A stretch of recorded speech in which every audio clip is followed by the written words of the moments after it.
رات کے 8 بجے تھے۔ میں اور راشد اپنی زندگی کے نئے سفر کا آغاز کر چکے تھے۔ میں اپنے گھر سے بھاگ کر راشد کے ساتھ آ گئی تھی اور شاید ہمیشہ ہمیشہ کے لیے زندگی کے سارے دروازے بند کر کے راشد کو اپنا سب کچھ مان کر میں نے اس کا ہاتھ تھام لیا تھا۔ سنسان گلیاں اور رات کا اندھیرا مجھے بہت ڈرا رہا تھا، لیکن راشد کا ساتھ ہی ایسا تھا جو مجھے حوصلہ دے رہا تھا۔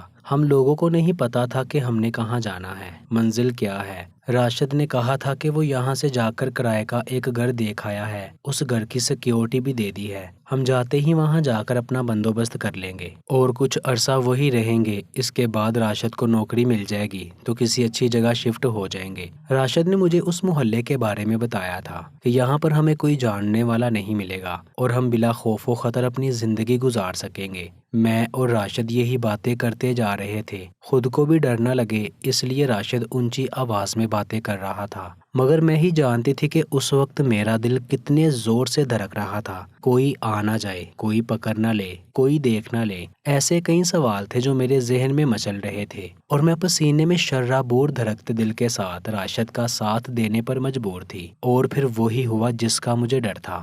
گلی کی نکڑ تک پہنچتے ہی اگلی گلی میں موجود چوکیدار کی نظر شاید ہم پر پڑ گئی تھی۔ میں نے راشد کو ہوشیار رہنے کا کہا، راشد بھی چوکنا ہو گیا، لیکن چوکیدار کی نظر ہم پر پڑ چکی تھی۔ بالآخر ہم نے وہی فیصلہ کیا جو ہمیشہ بھاگنے والے کیا کرتے ہیں۔ راشد نے مجھے اپنے پیچھے پیچھے آنے کو کہا۔ میں تو تقریباً دوڑنے لگی۔ چوکیدار بھی ہمیں دیکھ چکا تھا، لیکن وہ سائیکل پر تھا اور ہم دونوں پیدل۔ کافی دیر بھاگنے کے بعد چوکیدار نے ہمیں آن لیا۔ کہنے لگا اگر ہلے تو میں موت کی وادی میں پہنچا دوں گا، بہتر ہے کہ رک جاؤ۔ شاید اس نے ہمیں چور سمجھا تھا۔ ہم نہتے تھے، چوکیدار کے کہنے پر رک گئے۔ چوکیدار دھیرے دھیرے چلتا ہوا ہمارے پاس آیا۔ وہ کوئی سپاہی نہ لگ رہا تھا، موٹی سی تون والا خوفناک شخص۔ اسے دیکھتے ہی مجھے ڈر لگا، نہ جانے لوگ اسے اپنا محافظ کیسے مانتے ہوں گے۔ اس نے خوفناک آنکھوں سے ہمیں گھورا اور پھر مجھے خباثت بری نظروں سے دیکھ کر اپنی مونچھوں کو تاؤ دیتے ہوئے مسکرا کر راشد سے بولا، کہاں لے جا رہے ہو اسے رات کے اس وقت؟ راشد اس کے غلیظ لہجے کا مطلب سمجھ گیا تھا، لیکن یہاں پر عقل مندی سے کام لینا ضروری تھا۔ تبھی راشد نے ہمیں ہمت سے جواب دیا، ہم دونوں میاں بیوی ہیں، کچھ دیر پہلے ہی ہمارا نکاح ہوا ہے، ہم اپنے نئے گھر میں جا رہے ہیں۔ راشد کی بات سن کر اس نے خوفناک قہقہ لگایا تو سنسان گلی اس کی ہنسی سے گونج اٹھی۔ اچھا تو مجھے بچہ سمجھتا ہے کیا؟ میں سب جانتا ہوں، چل پیسے نکال یا پھر۔ چوکیدار نے میری طرف دیکھا تو میں اندر تک لرز گئی، سوچ بھی نہیں سکتی تھی کہ یہ شخص اتنا گر بھی سکتا ہے۔ خیر میں اپنے ساتھ کچھ جمع پونجی لائی تھی، گھر سے تقریباً 10,000 روپے اماں کی الماری سے اٹھائے تھے۔ میں نے اپنے بیگ سے وہ روپے نکالے اور چوکیدار کے ہاتھ میں تھما دیے۔ پیسے دیتے ہوئے چوکیدار نے میرا ہاتھ تھامنے کی کوشش کی، مجھے سخت غصہ آیا۔ میں نے اپنا ہاتھ جھٹکا۔ راشد تو اس کی حرکت پر تلملا کر رہ گیا، تبھی وہ اس سے الجھ پڑا اور چوکیدار بھی غصے میں آ گیا۔ چوکیدار نے آؤ دیکھا نہ تاؤ راشد کو مارنے پیٹنے لگا، یہاں تک کہ اسے گرا کر اندر والے کمرے میں دھکیل دیا۔ یہ وہی کمرہ تھا جہاں شاید چوکیدار کی رہائش تھی یا پھر کسی انجان کا گھر تھا، یہ میں نہیں جانتی۔ اس نے راشد کو بری طرح مارنا پیٹنا شروع کر دیا۔ پھر کچھ سوچ کر وہ رکا اور دوسری طرف جانے لگا، لیکن جاتے جاتے راشد کے ہاتھ پاؤں باندھ گیا۔ اس کے جاتے ہی میں بھی کمرے میں چلی گئی۔ راشد مجھے منع کرنے لگا۔ اس نے مجھے جیب سے ایک پرچی نکال کر دی اور بولا جاؤ جس گھر میں ہم لوگ جا رہے تھے وہ اگلی ہی گلی میں واقع ہے، خدا کے لیے تم یہاں سے چلی جاؤ، یہ چابی لو، میں جلد آ جاؤں گا، تمہارا یہاں رہنا ٹھیک نہیں ہے۔ راشد کی بات سن کر میں رونے لگی۔ نہیں راشد، میں تمہارے بنا کہیں نہیں جاؤں گی، یہ آدمی تمہیں مار دے گا۔ میرے آنسو دیکھ کر راشد تڑپ گیا۔ نازمین میں کہہ رہا ہوں خدا کے لیے میری عزت کا واسطہ تم یہاں سے چلی جاؤ، یہ آدمی ٹھیک نہیں ہے، تمہارے ساتھ اچھا سلوک نہیں کرے گا۔ راشد کے کہنے پر اور اپنی عزت اور عصمت بچانے کی خاطر میں وہاں سے نکل پڑی۔ میرا دل بوجھل تھا، میں راشد کو وہاں چھوڑ کر نہیں آنا چاہتی تھی، لیکن جیسے ہی میں کمرے سے نکلی اس شخص کی کڑک آواز میرے کانوں سے ٹکرائی، وہ راشد سے کچھ کہہ رہا تھا۔ میں بھاگتی ہوئی وہاں سے نکل گئی۔ میں نہیں جانتی میرے بعد کیا ہوا۔ اگلی گلی میں پہنچ کر میں نے وہ گھر ڈھونڈنا شروع کر دیا، لیکن رات کے اندھیرے میں اس گھر کا پتہ کیسے لگاتی، وہ بھی اس وقت جب گھر پر کوئی پلیٹ یا پھر کسی قسم کا اتا پتہ نہیں لکھا تھا۔ پھر مجھے ایک دروازہ نظر آیا جس پر تالا لگا تھا۔ میں نے بنا سوچے سمجھے اپنے ہاتھ میں موجود چابی پکڑی اور اس تالے میں لگا دی۔ خوش قسمتی سے چابی لگتے ہی تالا کھل گیا۔ میں نے اللہ کا شکر ادا کیا، یقیناً یہ وہی کمرہ تھا جہاں مجھے راشد نے جانے کا کہا تھا، ورنہ یہ دروازہ کیسے کھلتا؟ میں نے سوچا۔ بلا خوف و خطر میں نے دروازہ کھول کر اندر سے کنڈی لگائی اور کمرے کو دیکھنے لگی۔ کمرہ خالی تھا۔ اس کا مطلب یہ ہمارا ہی آشیانہ ہے، میں نے مسکراتے ہوئے سوچا، مگر مجھے اب بھی راشد کی فکر ہو رہی تھی کہ نہ جانے وہ کس حال میں ہوگا۔ کمرے میں ایک بیڈ اور ایک صوفہ رکھا ہوا تھا، ساتھ میں پانی کا گلاس اور جگ بھی تھا، جسے دیکھ کر مجھے اطمینان ہوا۔ یقیناً راشد نے سب انتظام پہلے سے کر رکھا تھا۔ تھوڑی دیر کے بعد میں نے اپنا حلیہ سیٹ کیا اور بیڈ پر بیٹھی راشد کا انتظار کرنے لگی۔ راشد کو یقیناً ابھی تک اس خبیث نے نہیں چھوڑا ہوگا، میں نے سوچا۔ مجھے اپنے گھر والوں کی یاد آنے لگی، جنہیں نہ چاہتے ہوئے بھی مجھے چھوڑنا پڑا۔ میرے گھر والے راشد کے ساتھ میرا رشتہ کرنے پر تیار نہیں تھے۔ راشد مجھے شروع سے ہی پسند کرتا تھا۔ ہم لوگوں نے بچپن میں ایک دوسرے کو اپنا جیون ساتھی مان لیا تھا۔ اب ہمارے بڑے اس فیصلے سے پیچھے ہٹ گئے تھے۔ میرے امی ابو کا خیال تھا کہ راشد وہ لڑکا نہیں جو مجھے خوش رکھ سکتا ہے، جبکہ میں راشد کے ساتھ خوش تھی۔ بہرحال مختصر یہ کہ میرے گھر والوں نے میری شادی راشد کے ساتھ نہ کر کے میرے دل میں بغاوت کو جنم دیا۔ تب ہی میں اور راشد گھر سے بھاگ گئے تھے۔ اب مجھے راشد کی یاد آ رہی تھی اور ڈر بھی لگ رہا تھا کہ نہ جانے آگے کیا ہوگا۔ کہتے ہیں کہ نیند تو سولی پر بھی آ جاتی ہے۔ حالانکہ میں رات کی بھوکی تھی، مگر پھر بھی بستر پر بیٹھتے ہی مجھے نیند آنے لگی۔ میں نے اٹھ کر دروازے کو اچھی طرح چیک کیا، کھڑکی وغیرہ دیکھی اور سونے کے لیے سیدھی ہو کر لیٹ گئی، مگر میری آنکھوں میں پریشانی اور آنسو تھے۔ مجھے اس اکیلے کمرے میں بہت ڈر لگ رہا تھا۔ اس کے ساتھ موجود ایک دروازہ ایسا بھی تھا جو میری طرف سے بند نہیں تھا، بلکہ دوسری طرف سے اس پر تالا لگا ہوا ہوگا۔ مجھے اس سے بھی خوف آ رہا تھا۔ پھر نہ جانے کب مجھے نیند آ گئی۔ تھوڑی دیر کے بعد میری آنکھ کسی ہلکے سے شور سے کھلی۔ میں نے غور سے سنا کہ کوئی باہر دروازہ کھول رہا تھا۔ میری آنکھیں مارے خوشی کے چمکنے لگی اور دل زور زور سے دھڑکنے لگا۔ یقیناً یہ راشد ہی ہوگا، میں نے دل میں سوچا۔ میں سیدھی ہو کر بیٹھ گئی۔ راشد ہانپتے کانپتے ہاتھوں سے دروازہ کھولا۔ اس کا چہرہ دیکھ کر میں خوشی سے جھوم اٹھی۔ راشد آ گیا، میں نے اسے خوش آمدید کہا اور دروازہ بند کرنے ہی لگی تھی کہ زور سے کسی نے دھکا دے کر دروازہ کھولا۔ اس دھکے کی وجہ سے میں تو زمین پر گر چکی تھی۔ میری آنکھوں تلے اندھیرا چھا گیا، جبکہ راشد کے سر پر کسی نے کوئی چیز دے ماری، وہ بھی شاید زمین پر گر گیا تھا۔ پھر مجھے کوئی ہوش نہ رہا۔ میرا ذہن تاریکی میں ڈوبتا چلا گیا۔ جب میری آنکھ کھلی تو میں ایک مخملی بستر پر لیٹی ہوئی تھی۔ یہ کمرہ کچھ اور ہی لگ رہا تھا، کافی سجا ہوا، اور اس میں ہر طرح کا ماڈرن فرنیچر موجود تھا۔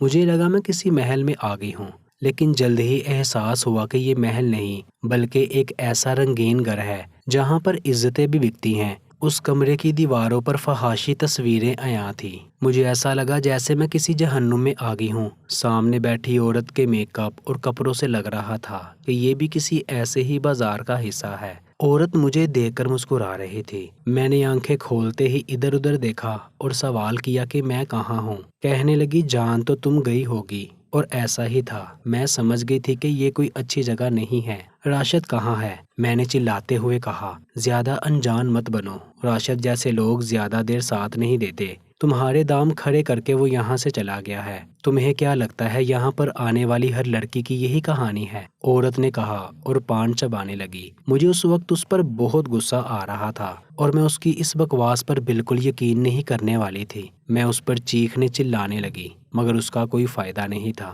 عورت بڑے پرسکون انداز میں بیٹھی تھی، جیسے اسے میرے اس رد عمل کی توقع پہلے سے ہو۔ میں اسے کیا کہتی؟ میرا تو دل راشد کی بے وفائی پر رو رہا تھا۔ سوچ بھی نہیں سکتی تھی کہ راشد میرے ساتھ ایسا بھی کر سکتا ہے۔ عورت نے جو باتیں مجھے بتائی وہ سن کر تو میرا کلیجہ پھٹ گیا۔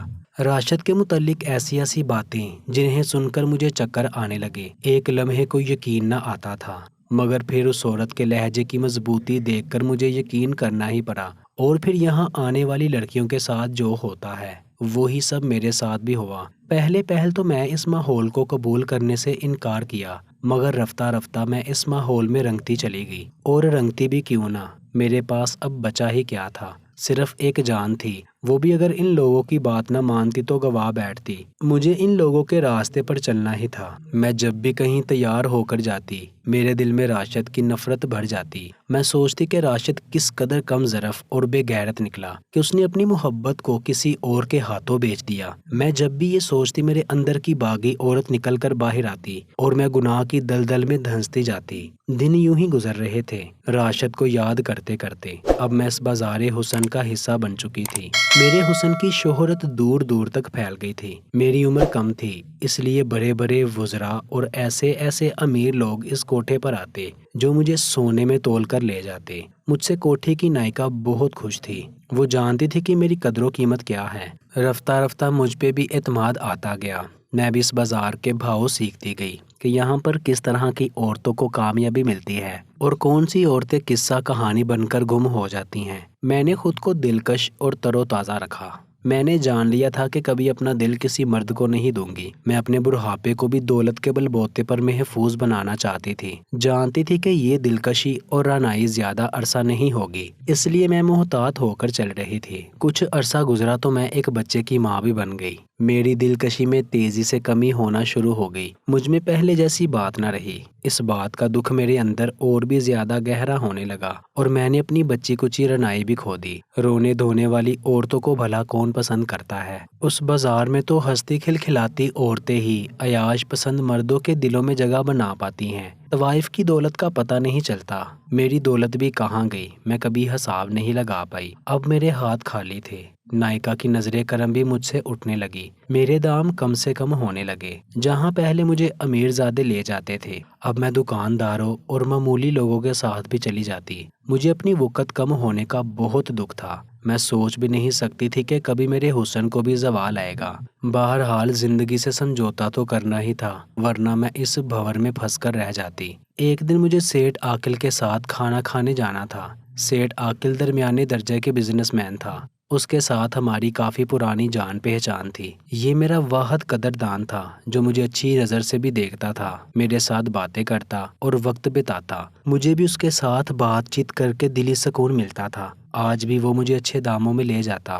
نائکا کو اب بہرحال میری کوئی پرواہ نہ تھی۔ میں اپنے بیٹے کو پالنا چاہتی تھی، اس کی پرورش میں کرنا چاہتی تھی۔ اب مجھے بازار حسن کی دنیا بڑی پھیکی اور بے رنگ لگتی۔ ایک دن سیٹھ عاقل نے مجھ سے کہا کہ وہ مجھے اپنے خاص دوست سے ملوانا چاہتا ہے، کیونکہ کئی بار جب وہ میرا ذکر اس سے کرتا تو اس کی خواہش ہوتی ہے کہ وہ مجھ سے ملاقات کرے۔ سیٹھ عاقل نے کہا کہ وہ اپنے دوست کو سرپرائز دینا چاہتا ہے۔ ہم جیسی عورتیں ان باتوں کا برا نہیں مناتی۔ میں نے سیٹھ عاقل سے کہا کہ ٹھیک ہے، تم جیسا کہو گے میں ویسا ہی کروں گی۔ پھر جس دن میں نے سیٹھ عاقل کے دوست سے ملنا تھا، میں تیار ہو کر سیٹھ عاقل کے ساتھ چلی گئی۔ سیٹھ نے کہا تھا کہ اس کے فلیٹ پر اس کا دوست آئے گا۔ میں پہلی بار اس کے فلیٹ پر گئی تھی۔ سیٹھ کا کہنا تھا کہ اس کا دوست مجھ سے باہر نہیں ملنا چاہتا، وہ مجھ سے تنہائی میں ملاقات کرنا چاہتا ہے۔ کافی منت سماجت کے بعد میں اس کے فلیٹ پر گئی۔ جیسے ہی فلیٹ کا دروازہ کھولا اور سامنے بیٹھے شخص پر میری نظر پڑی تو میری جیسے نظریں تھمسی گئی۔ مجھے لگا جیسے میں کوئی خواب دیکھ رہی ہوں۔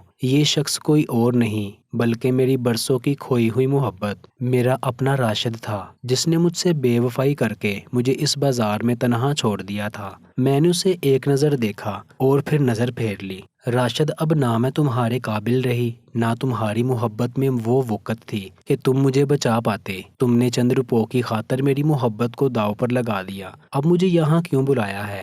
میری آنکھوں سے آنسو گرنے لگے، برسوں کے بند ٹوٹنے لگے تھے۔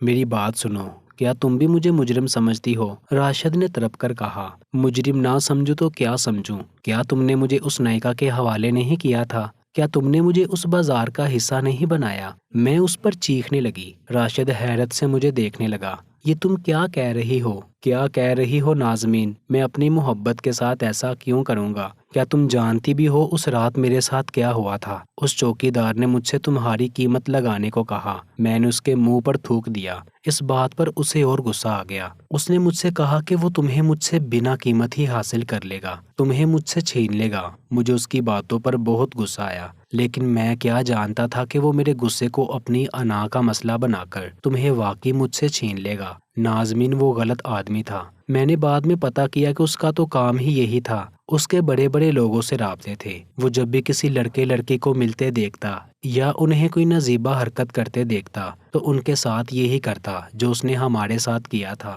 یہ کہہ کر راشد بھی رونے لگا اور میں اسے دیکھ کر اور رونے لگی۔ کاش ہم دونوں گھر سے نکلنے کی غلطی نہ کرتے تو میں اس بازار کا حصہ نہ بنتی۔ میں پچھتاوے کی آگ میں جلنے لگی۔ ساری حقیقت جاننے کے بعد میں خود کو راشد کے قابل نہیں سمجھتی تھی، لیکن راشد نے مجھ سے کہا کہ وہ مجھ سے آج بھی اتنی ہی محبت کرتا ہے جتنی آج سے 15 سال پہلے کرتا تھا، مگر میں خود کو راشد کے محبت کے قابل نہیں سمجھتی۔ آج میں اس بازار میں تو نہیں بیٹھی، راشد کی عنایت کردہ ایک گھر میں ہوں، جس گھر میں میری ضرورت کی ہر چیز موجود ہے۔ وہ مجھے کہتا ہے کہ مجھ سے نکاح کر لو، لیکن میں اس عورت کا گھر کیسے برباد کر دوں جو چاہتے نہ چاہتے بھی راشد کی بیوی بن گئی ہے۔ وہ اس کے 2 بچوں کی ماں ہے، میرا اپنا بیٹا ہے۔ میرے اور راشد کے درمیان آج بھی محبت کا تعلق ویسا ہی پاکیزہ اور تر و تازہ ہے جیسا سالوں پہلے ہوا کرتا تھا، مگر راشد کہتا ہے کہ ہمیں اس رشتے کو نکاح میں بدل دینا چاہیے۔ مجھے آپ کی رائے چاہیے، میں کیا کروں؟ کیا مجھے راشد کے ساتھ نکاح کر لینا چاہیے یا پھر اپنے بیٹے کی پرورش کرنی چاہیے؟ پیارے دوستوں، مزید اچھی ویڈیوز کے لیے آپ ہمارے چینل کو سبسکرائب کر دیں۔ شکریہ۔